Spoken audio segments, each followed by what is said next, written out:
Well, lads, we all knew that Dieppe was going to be a hard-fought battle. I'm happy to see you boys back. Let us begin with the bad news. How many of our boys made it home? It isn't looking good, sir. We lost about 106 aircraft, probably another 36. Some of the boys look to be limping home rather than flying. Damn, but you didn't go quietly, I presume. How many Jerrys did you take down?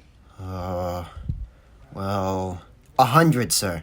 Maybe more. 100? 100 aeroplanes, and no ships lost? That is at least something worth celebrating. What are you on about? 100 Jerrys? I was on the run most of the time, same as you with all them new 190s in the skies. What did you just say? Sorry, sir. Tommy here is just a bit shook up is all. He didn't mean to say what he did. What are you on about? We had our asses handed to us. Shut up, Tommy. Good.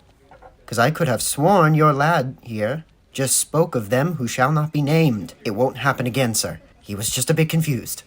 Well, go on now and celebrate your victories.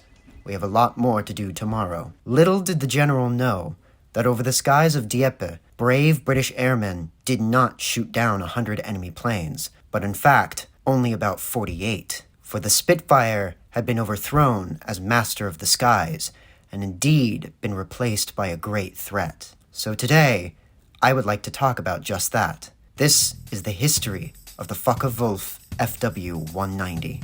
The FW-190 would see success in many different battles during its introduction.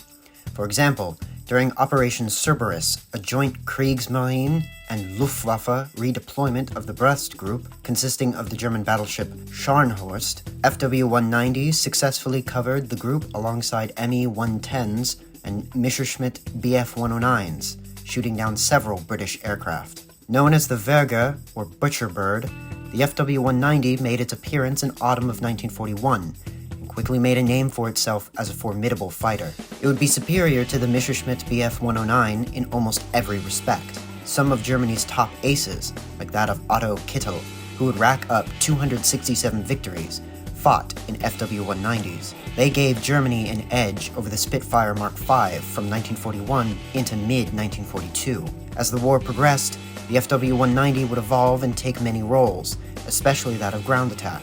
It would become almost like Germany's P-47. The FW-190 would be the only German fighter to enter large-scale production and service during the war. It saw no more than 40 different models. The aircraft was so adaptable that there are countless variants. The main A series would be made up of 8 primary iterations and many subvariants, such as bomber killers, who would carry 30mm cannons. The F and G variants would alter the A series into a fighter bomber, capable of carrying a wide range of munitions. There was the S variant, a twin-seat trainer. Later, there was the upgraded A, the D model, a more advanced fighter with a different engine. The versatility of the aircraft was vast indeed. Some more examples include the FW-190A6R11, which was a radar-equipped night fighter variant in 1944. The FW-190 could also claim many firsts for the Luftwaffe. It is believed that on July 28, 1943, FW-190s were the first German single-engine fighters to employ underwing rockets against American bombers with some success. More than 20,000 FW-190s were built. Of that 20,000, 13,367 were fighters. The story of the FW-190 is not smooth sailing all the way through. I mean, that much should be obvious since, they lost and all. Following the introduction of later Spitfires, Mustangs, and P-47s, the FW-190 would lose its title as King of the Skies. This was especially true when it came to its performance at altitude. The FW-190 was a great plane initially under the specific conditions which it found itself in at the start of the war. These conditions changed, unlike the FW-190. As the war progressed, its shortcomings were only made that much worse by the enemy of us all, time. Through a lack of planes, variants not adapting to what should have been very clearly changing missions, later war issues such as inexperienced pilots, lack of fuel and material, made the FW-190 no more than a famed actor in its youth and a forgotten name only a few years later. The Reichsluftfahrtministerium contracted Focke-Wulf Flugzeugbau in 1937 to build a single-seat fighter which would act as a complement to the newly serviced Messerschmitt Bf-109. FW's chief engineer, Professor Dr. Kurt Tank, and his team began to draw up two proposals. The first was powered by the Daimler-Benz DB601 liquid-cooled engine, the same one used by the 109 and the twin-engined ME-110. The other design would use the BMW 139 14-cylinder air-cooled radial engine. With the shortage of DB601 engines due to their use in other mainstay fighters, it is said that the Air Ministry selected the radial engine proposal for development, despite having a distinct preference for liquid-cooled power plants. However, other sources say that the decision behind the engine choice was based on a preference for the radial engine. Specifically, Kurt's World War I experience helped him in choosing. He looked to build something that could withstand the harshness of a battlefield and take some punishment. They chose the radial engine because it could take more punishment than a liquid-cooled engine. It was also advertised as being more powerful than any liquid-cooled engine at the time. The BMW 139 engine was selected for development in the summer of 1938. Initial ideas for the plane envisioned the aircraft to be a racehorse, or rather, a cavalry horse, ein Dienstpferd. The idea was to have the largest engine on the smallest airframe. It was described in an interview with Dr. Tank that armament was an afterthought. The design of the aircraft was suited for the plane to become heavier over time, a trend that the designers recognized. It would be a huge help later on. They wanted for fighter pilots to have excellent visibility, and so designed the plane to have a bubble canopy. In 1938, that was novel and innovative. The design of the aircraft was very much a team effort. Kurt Melhorn and Hans Zander, the men to carry out the test flying program, had a great deal of influence on things such as the interior design of the cockpit. The first prototype flew on June 1st, 1939. It was flown by Hans Zander, who did not perform any tricks, but did say that the aircraft performed beautifully. Tests after that would find some major issues. Zander described high engine and cockpit temperatures. The problem stemmed from a very tight cowling design that choked airflow around the engine. A cooling fan geared to the propeller to force air between the engine cylinders did not help. Additional cooling vents aft of the cowling, put in on later models, partially solved the problem. The BMW 801 engine would replace the 139. It too had cooling issues, but nowhere near as bad as the 139. Tests would continue, and Dr. Tank himself even flew his own plane. He liked controls that did not require the pilot to manhandle them, and made sure that control surfaces would be useful and not demanding of the pilot. Although the new 801 engine was welcomed, its weight troubled the previously liked handling. This was corrected by enlarging the wing. A special device within the aircraft was experiencing some major issues with the 801. This device was to help decrease pilot worry and calculation when it came to throttle use. It allowed the pilot to control the whole thing using just the throttle. The device at first did not work at all. Dr. Tank experienced an almost fatal accident due to this problem, where his FW-190 was thrown into an uncontrolled spin upside down. Immediately following his successful landing, he called BMW and told them to fix it, or he would fit a new engine in the plane. The tests found that the engine performed optimally at low to medium altitudes. This would become an issue which continued to plague the aircraft until the engine change in the D variant. 100 FW-190A1 production aircraft entered service in autumn 1941. They would also be built in Ago, Arado, and Fieseler factories under license. Eventually, the problems with A1 models were sufficiently corrected, and the now modified aircraft was designated the FW-190A2. It would take to the skies against the Royal Air Force, catching them completely unawares, with descriptions of the plane being discounted by British intelligence. Let's take a quick look at the FW-190 in specifications. A new specification. This is the FW-190A2. It was introduced in October 1941, powered by the powerful BMW 801 C2 engine, capable of producing around 1,600 horsepower. It was faster than the Spitfire Mark V.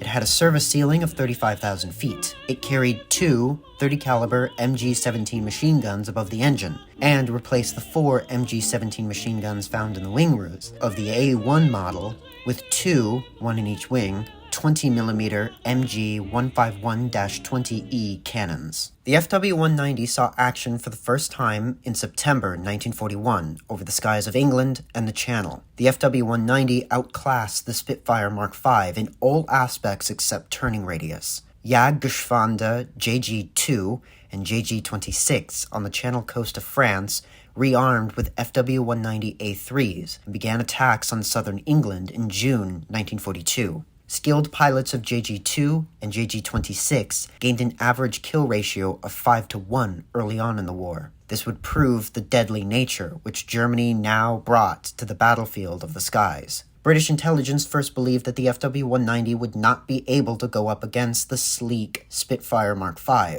British officers, pilots, and some in intelligence begged in the summer of 1942 that newer, better fighters be sent, because the FW-190 was, quote, the best all-around fighter in the world today, end quote. As bombing raids continued early in the war, the British found that they had to send more fighters at one time in order to counter German A3 and A4 variants in 1942 and 1943. In June 1942, a fortuitous event occurred for the Allies. A Luftwaffe pilot accidentally presented an intact FW-190A, landing, by accident, at the wrong airfield, like a silly. At gunpoint, a very distraught German was pulled from the intact FW-190A2. The detailed examination of the FW-190 had a huge influence on fighter development in Britain. British intelligence, using studies on captured FW-190s, did not wish to hear any call that the FW-190 was better or even on par with newer British aircraft. The problem remained, early on at least.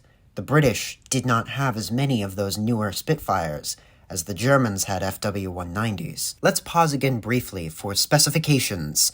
The specification strikes back. This is the FW-190A5. It had a length of 29 feet and a wingspan of 34 feet. Its maximum loaded weight was 9,612 pounds. It had one BMW 801 D2 air-cooled radial engine capable of producing 1,700 horsepower, or 2,100 horsepower with the methanol water injection called MW50. It had a max speed of 392 miles per hour and a range of 538 miles. It had a service ceiling of 32,808 feet and a rate of climb of 2,756 feet per minute. It was armed with two MG-17 machine guns in the nose and two MG-151 20mm cannons in the wings. It could carry up to 1,320 pounds of ordnance. The compact and complex BMW engine was troublesome for field repairs, though this would remain the case for the whole war, as the engine would not change until the D model. In 1942, factories switched to building the A4 model, which introduced the methanol water boost, which would be used in emergencies in the BMW 801 D2 engine. This would greatly increase the power the engine could produce at a single point. Plus, the aircraft got a new and better radio.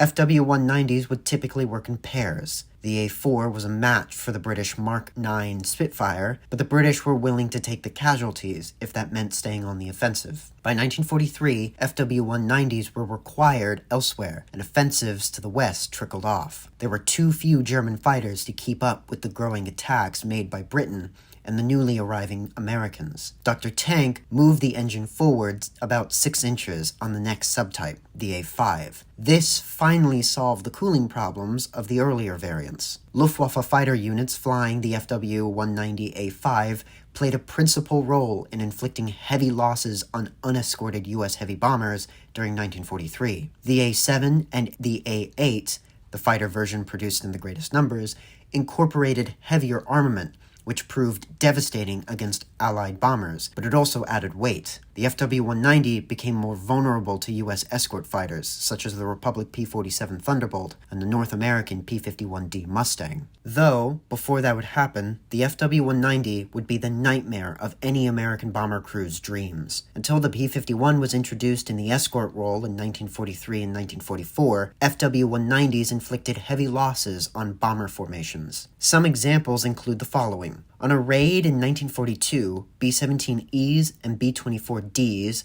raided Lille, and upon their return were attacked by JG-2 and JG-26. Americans claimed 56 enemy fighters, when really it was a single FW-190A4 of JG-26. All the while, German airmen could claim more than one U.S. bomber. On October 14, 1943, FW-190s managed to shoot down 79 U.S. bombers. German airmen learned that frontal attacks on bombers, although risky and must be done in snap bursts, was the best way of destroying them. On the 20th of December 1942, during a raid on an aircraft park near Paris, 101 B-17s and B-24s went up against 200 FW-190s. 6 B-17s and their crews were lost to the tune of 6 FW-190s while using this frontal attack strategy. German airmen would just get better over time. FW-190s would begin to encounter resistance during bomber interceptions on the 26th of June 1943. P-47s were now carrying drop tanks, which increased their range very slightly. 5 B-17s and 4 P-47s were shot down that day. Gradually, the Americans learned how to respond and coordinate their engagement of German opposition, and the Germans began to lose fighters. The FW-190's supremacy over the Spitfire went unquestioned until July 1942, with the arrival of the Spitfire Mark IX. The limitations of the BMW 801 engine at altitude started to catch up with the plane during and after 1943. The high-flying American and British heavy bombers, along with their escorts, dominated the skies above 20,000 feet. American and British aircraft quickly grew superior and were always in far greater numbers than the FW-190, and so the fall began. With oil dwindling, pilots being lost by the day, and no real radical change to the aircraft's design, there was little the FW-190 could do. The change is what it really needed in order to be successful. But even the last of the A-series, the A-8, was optimized to be a ground attack aircraft. However, by 1944, most fighter squadrons were tasked with interception and aerial combat. Let's switch gears for a second. On the Eastern Front, the FW-190's reliable air-cooled engine and wide-track landing gear were ideally suited to operations in the harsh conditions of that theater. It was here, on the Eastern Front, where the FW-190 saw several new variants, including the FW-190F fighter bomber, which Dr. Tank designed with special emphasis on ground attack operations. The airplane carried 794 pounds of armor, including sections of steel plate behind the pilot's head, on the lower engine cowling and the wheel well doors. The F-8 model became the most important variant of the entire F-series. Using kits, frontline units could adapt to carry various combinations of heavy weapons, including heavy cannons, bombs, rockets, and even torpedoes.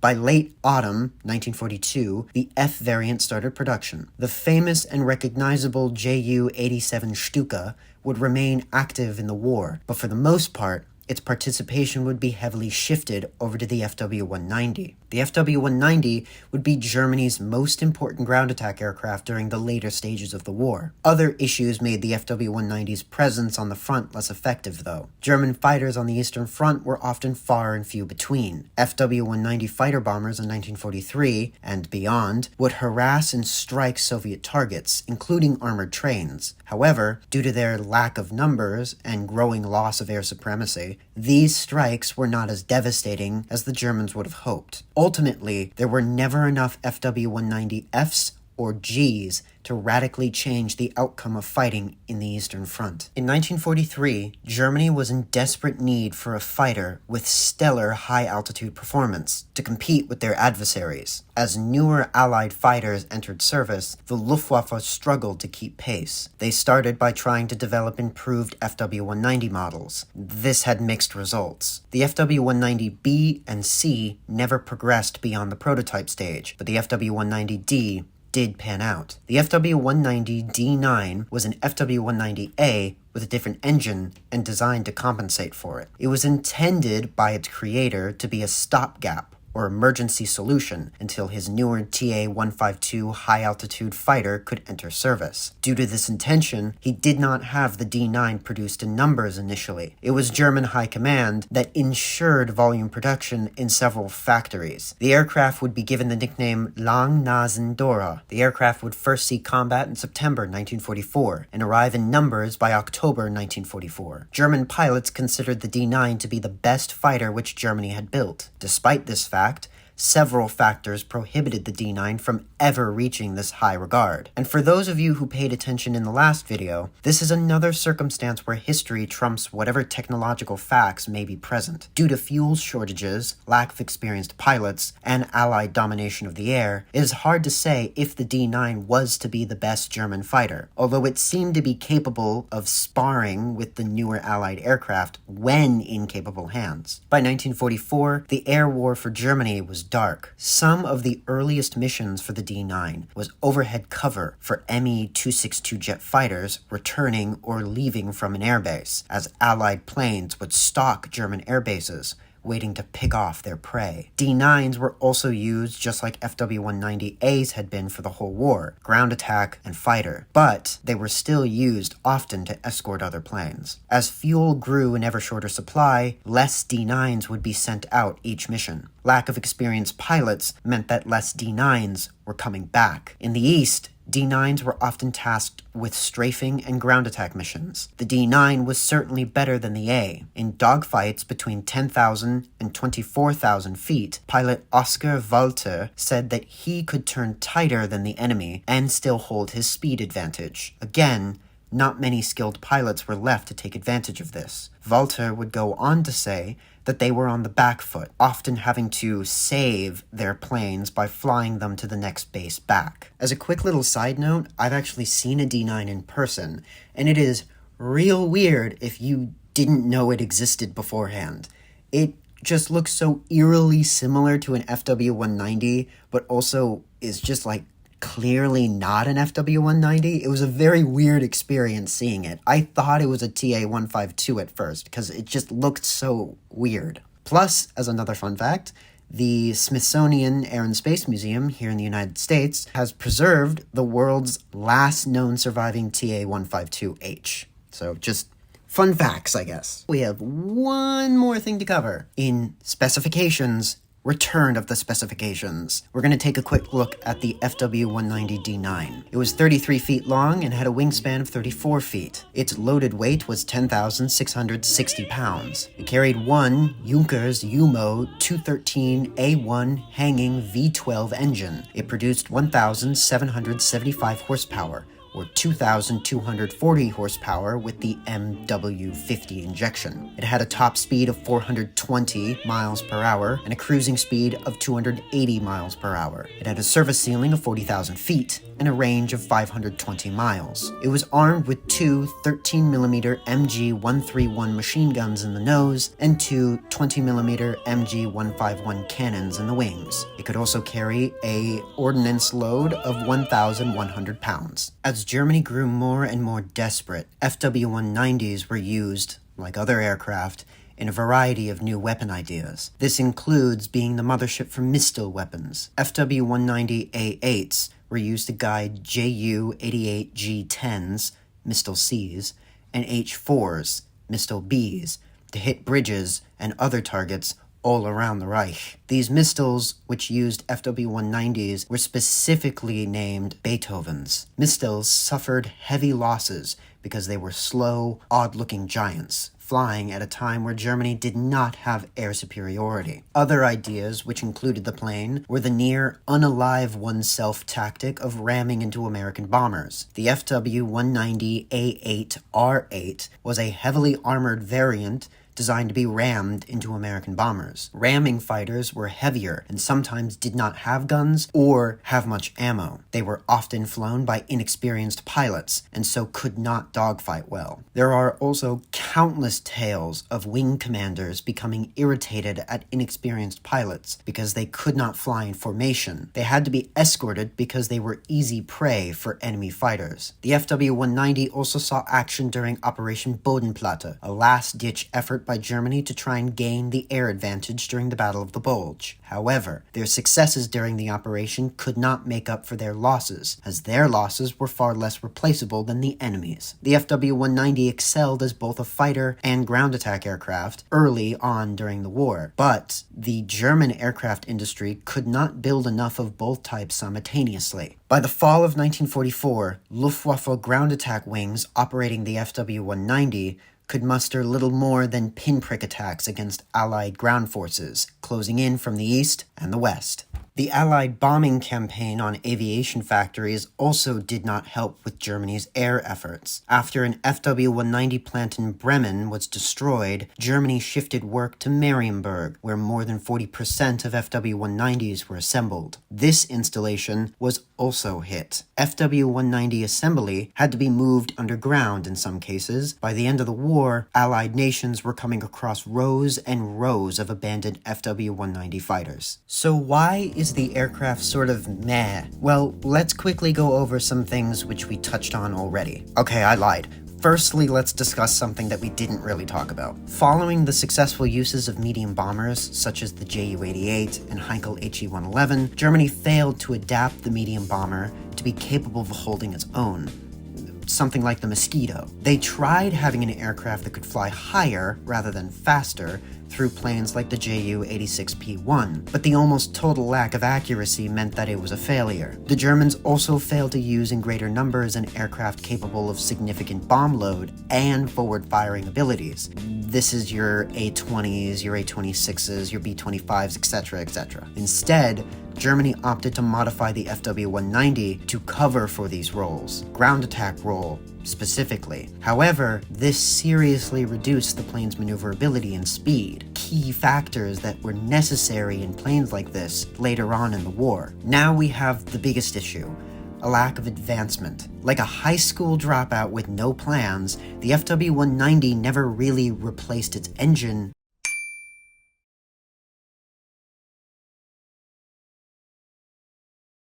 which limited its ability to do its job well above 20,000 feet. Not until the D9, of course, but by then the war was essentially over. The FW-190 needed radical change by 1943, not late 1944. Late war problems only added to Germany's, and by extension, the FW-190's defeat. Although not directly caused by the FW-190, of course, it had major effects on it. The FW-190 was an amazing early war fighter and an icon of World War II aviation, but its history shows a story of an unwillingness to change past its base in a timely fashion. Dr. Tank's team said that Germany's regime sponsored productivity over creativity, and the FW-190, after 1943, was in desperate need of the latter. Hello. If you've gotten to this point of the video, thank you so much for watching it all the way through. I hope you enjoyed it. I had a lot of fun working on this. I got to go to a whole bunch of places and look at some private collection stuff in order to do my research this time around, which was really fun. I haven't done that since college, so oh my goodness. But I'm excited to hear what you guys think about the video. I'm also excited to hear what you think you might want to see later on and stuff. Other than that, I don't really have anything else to say. Okay, bye.